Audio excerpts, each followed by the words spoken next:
Jälle on kätte jõudnud aega alustada valmistumist Kärdla ratsupäevadeks, mis tänavu toimuvad juba 15. korda.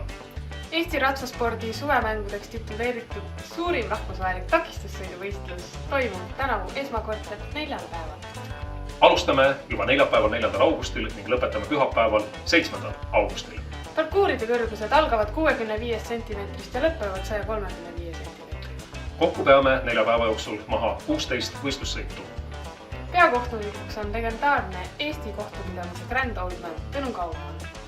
Aga starti kutsub ja tulemusi teadustab juba Palladium Cupi aegadest ratsarahva lemmikuks saanud mahehääl Allan Hook. Laupäeval ja pühapäeval hoiame teie tuju päevajuhtidel üleval meie Hillar ja Mari. Juubeliprogrammis saate näha nii mõndagi põnevat, millele praegu jätame põgusa saladuse loori. Kohtume Kärdla ratsupäevadel 4. kuni 7. augustil.